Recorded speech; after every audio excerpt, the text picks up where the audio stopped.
So my family has guests coming into town, and we have this security system, well, security cameras, and then we have this KVM switch, and then we have 2 camera computers and 1 guest computer, and we need to let them use the guest computer, but we don't want them to use the camera computer. So I'm have these switched keys. So I'm going to install these switched keys into the KVM switch and make it where they can't mess with the KVM switch when they're here, and then when they leave I can unlock it, and then I can switch the KVM switch whenever I want. We'll see how this goes. It's important to always label your wires when you're doing something like this, because several of these cables look the same but they're going in different places, and you just don't want to have a headache of having to retrace your step. Alright. Well, I've taken apart a lot of KVM switches in the past, and it's safe to say they're more or less the same. You have several boards on the inside, typically, and they have really good isolation between what they are. For instance, there's probably one board for all these inputs, other board for these, and another board for these. It's hard to say until you open it, but you need isolation because each one of those different ports will actually create a good amount of noise, and they want isolation between them. What that also means is there's a lot of room in this big box. And this should be one board as well. So this should just come right off. If I take all the screws out, of course.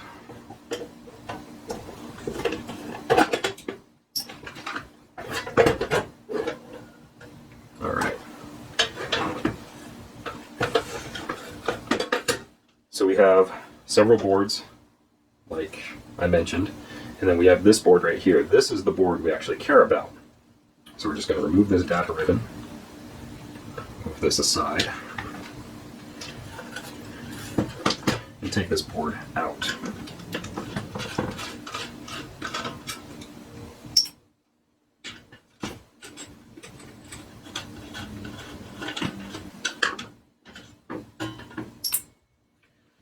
Okay, so this is pretty typical. There's no chip on the board, which is good for what I want to do. So I can just take these buttons out to avoid losing them. And I'm gonna, okay, so this is pretty typical. There's no chip on the board, which is good for what I want to do. So I can just take these buttons out to avoid losing them. And I'm going to trace these traces back, and I'm going to find out if these are normally high or low based on if you push the button. Sometimes they're high without having the button pressed, sometimes they're low. It all really depends on what kind of chip they're using on the board. But what we're going to want to do is have it where when there's no button being pressed, we want that side to be active. And then if, let's say, it's high when the button's pressed, then what we're going to want to do is actually switch whichever one of these pins is supplying power to this board. And if it's the other case where it's normally high, and then when you push the button it goes low, we're going to want to do the opposite. We're going to want to get the ground, and we're going to want to disconnect that. And you know that if it's ground, it might work, it might not, because these pads are grounded to the box. And if the box is grounded and this is grounded, then if we disconnect the ground, it might not do anything. So let's just hope that it's normally positive voltage when this gets triggered. So to do that, I'm just going to have to probe around. Anywho, typically this is going to be ground. Let's check for continuity.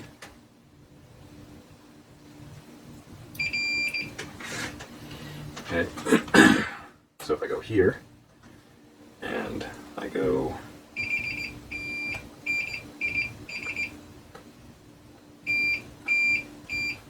alright, so it seems these 4 pins are grounded. Yep, that's what it shows on the board.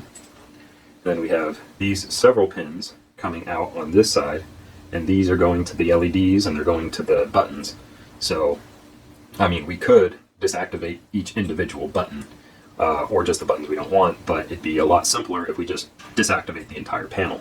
So if we can find the pin or pins that are powered, that'd be a good place to start. For instance, it looks like, by looking at the traces, that these 4 pins over here are going to be power, because it's got a big copper trace here, and this is the big copper trace for ground, and, well, this whole plane here is ground, but you can tell, if you look real carefully, that these are all bridged to this plate. So it's probably safe to assume that these 4 are power. And if you look carefully, you can actually see, well, you might not be able to see because this is not a very great setup, but if you look carefully, you can see that these are all bridged together, and then you have it going through a small capacitor and then a large capacitor.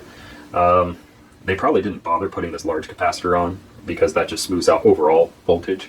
But what this little capacitor will do is that'll actually cut out a lot of the higher frequencies. So that one's more important than this one in this application because there's not too much going on this board. If there was something on this board that took a lot of current draw, or something that didn't really like current spikes, then this capacitor would really benefit. But that's just for the high frequency junk, and that's good enough. So let's see if these buttons are normally high or normally low.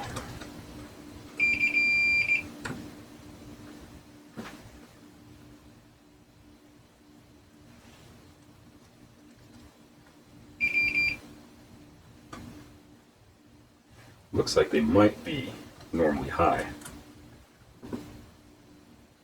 I mean, normally low, which is good. Yeah, 10 kilo ohms. That's very typical for a switch on a circuit like this. So let's see.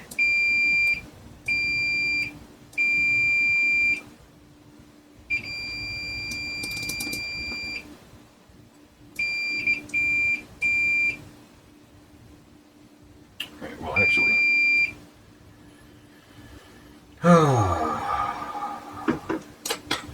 yeah, actually that should be okay. So it looks like we should be able to get what we want by cutting off the power, but we'll find out. It's a little late, so let's just plug and chug and see what happens. Alright, so this button is like that.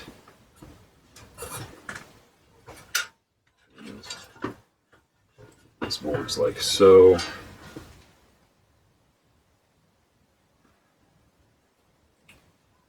Guess I should have paid a little bit more attention to where this. There we go. That makes a lot more sense. So typically with data ribbons, this red stripe will be pin 1. Then when you look at a PCB, that little square, little tiny square that marks that pin, that's also pin 1. So when I aligned it like this, that didn't make much sense, but this orientation, that makes perfect sense. So luckily, these 4 wires over here, pins 1, 2, 3, and 4, those are the ones that I'm going to want to cut and extend somewhere. Now, I'm probably going to just use some thicker gauged wire, and I'm probably just going to cut this ribbon right in here somewhere, and just go straight for it, because that's the easiest thing for me to do, is just cut it, and I'm on a time crunch. So just cut these 4 pins, strip them back, and then wire in a longer wire, and then add in one of these switches, and go from there.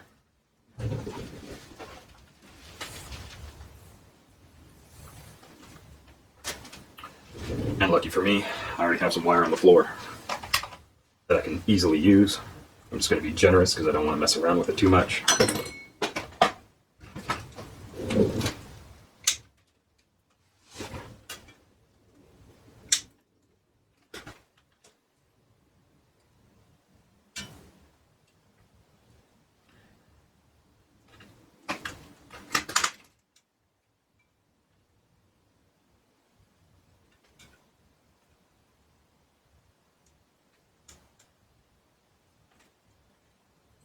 Now, since I'm just adding in a switch, polarity really doesn't matter.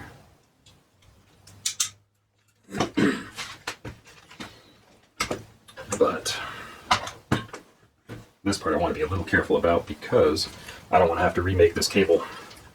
I mean, I could have made a new cable, made a cable splice or something, but that just would have taken more time. So I don't really want to do that. Let's see. Count twice, cut once. Let's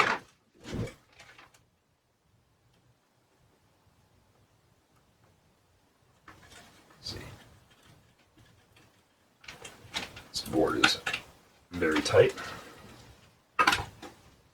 Something else you'll notice in these is they'll actually have quite a few. I'll try to strip these all at once. They'll have quite a few capacitors because you get a lot of noise coming in through all these computers, and you really want to isolate that noise, especially if you think you want to use some speakers in your setup, because you'll constantly hear that wonderful little annoying hum through your speakers, and nobody wants that. I actually don't even use speakers much on these systems because of that noise. But if I want to hear something through the security cameras, I need those speakers. So my soldering iron's already heated up.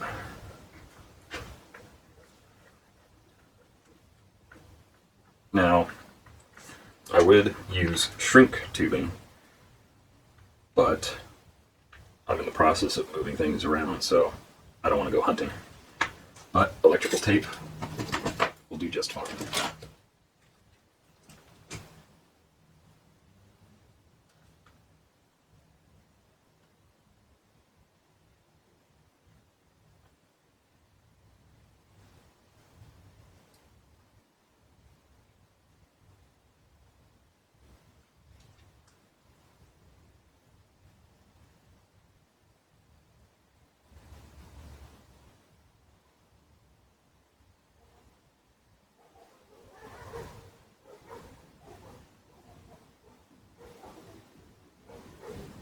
Cladding on this second side seems to be giving a little bit of trouble.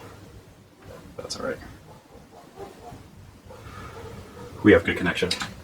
Nice clean sweat all the way around.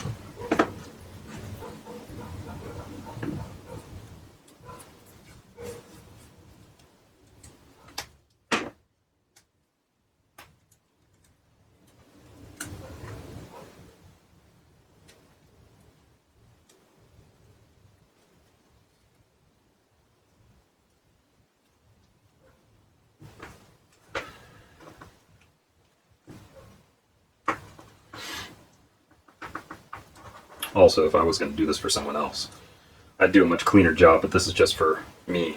I mean, who really cares? It's just mine. Alright, so we have a nice, well, that's not nice.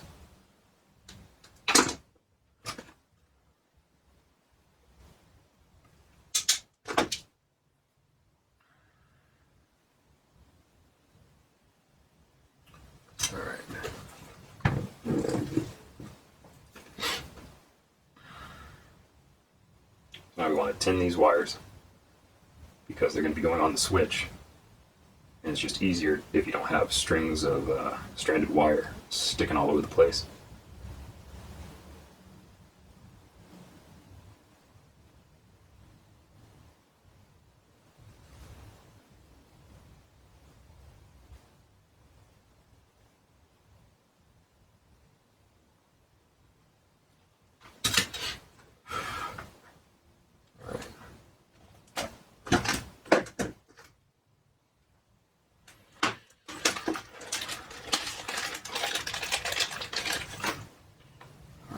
So, the inserts on that are pretty short. Doesn't have to be perfect, but we don't want to be too sloppy.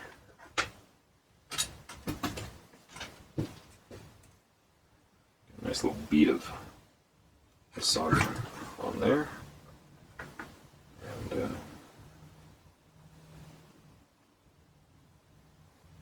so that solder just sucks right in there.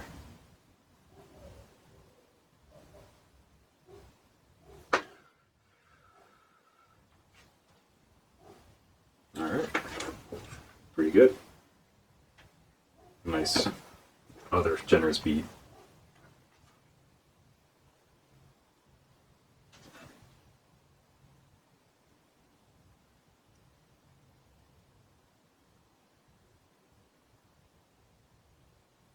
Get a little bit more on that one.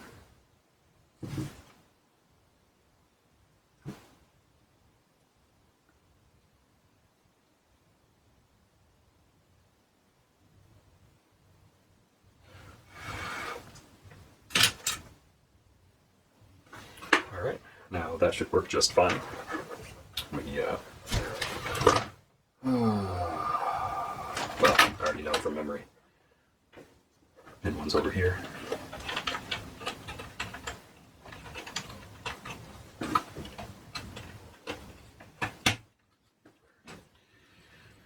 And pin 2. Well, pin 1 again actually. Is right here.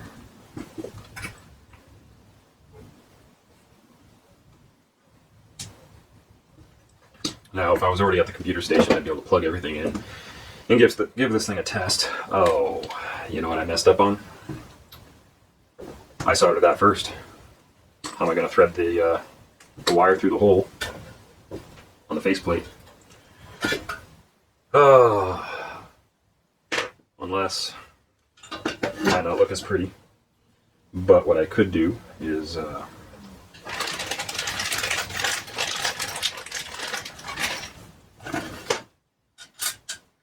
I could stick the switch right in the corner here, or right in the corner over here. Whichever I think looks best. Really doesn't matter. That panel comes out, which would leave that completely open for that cable to go in. Oh, decisions. Anywho, we'll see what I decide.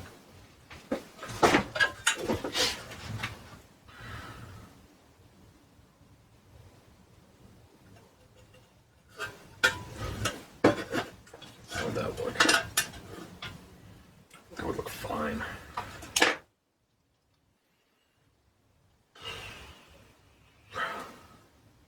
Yeah, that would look fine.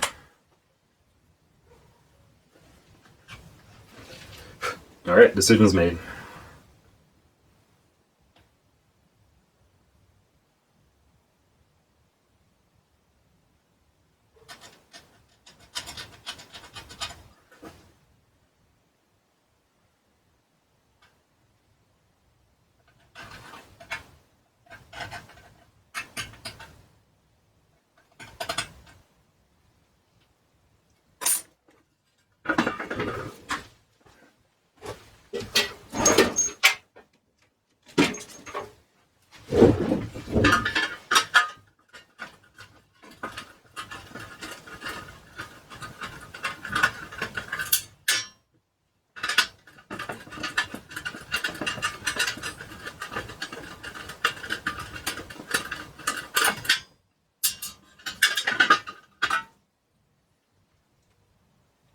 Good enough.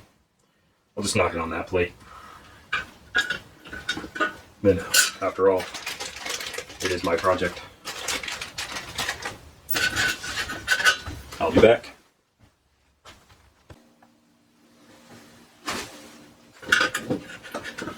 Alright, well, while I was cutting this hole, I was thinking, well,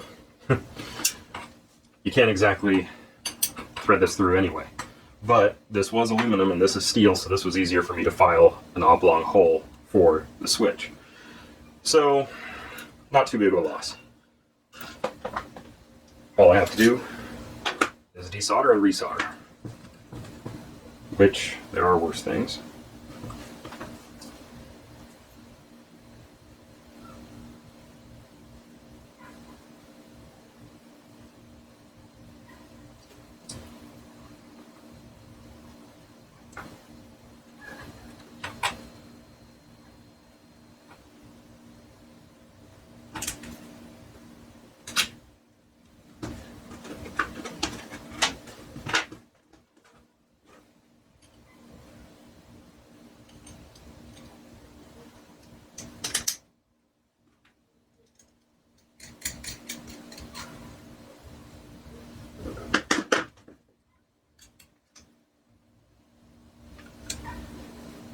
Well, that looks good enough.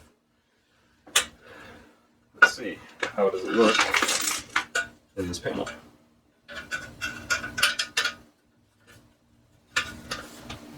Little off center, but you know, it looks pretty sharp.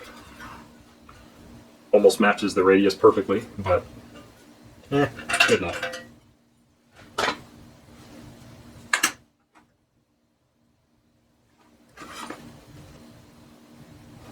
Might as well.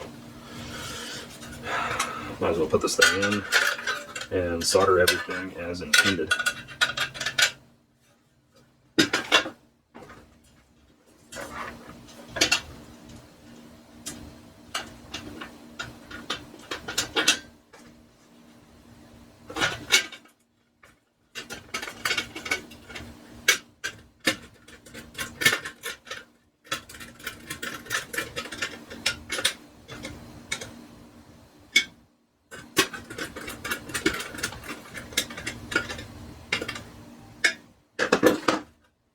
Yep, still looks pretty darn good.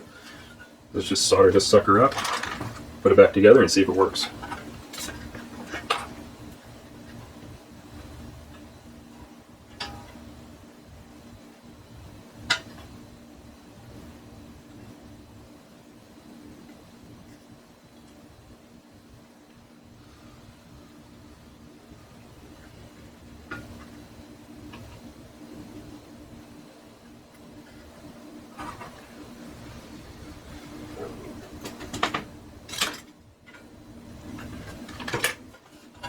Alright, let's put that keypad back on.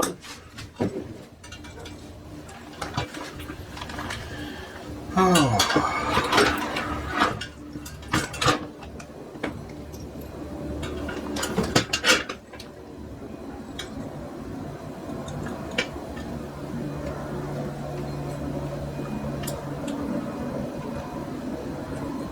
Yeah, I kind of like this split key wedge thing that they came out with on this control panel. I made a control panel a number of years ago, and I needed the buttons to be a little longer, so I 3D printed little pegs that slid over, but it would have been nicer if they wedged on. I kind of just bounced those suckers on and had to turn the whole system upside down to try to get it to get it on there properly.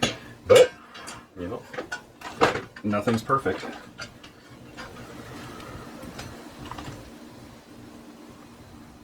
Speaking of perfect, gotta find that screwdriver.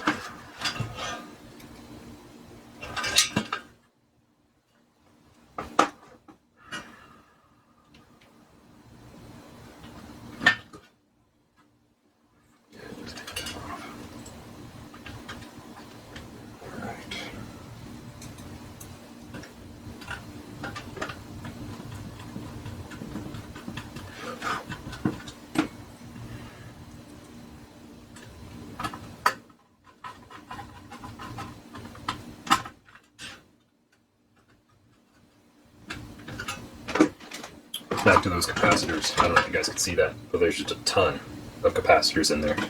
And without looking at them, I can't really tell. I mean, they could be used for DC isolation, but who knows? I don't want to take this whole thing apart. I'm on a time crunch.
Sounds like the button's engaged right. And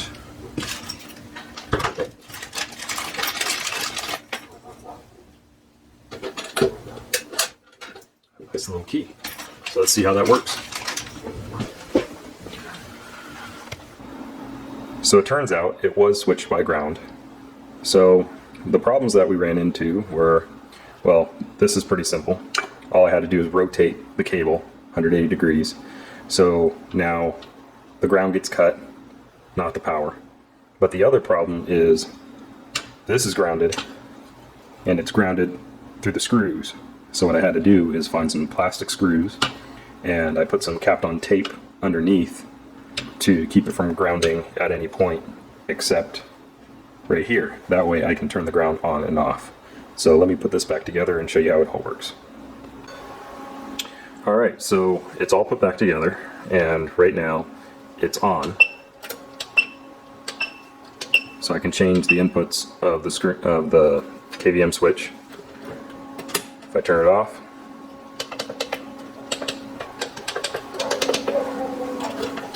turn it on, turn it off. So it works, and it doesn't look too odd. Only thing I added was a little switch.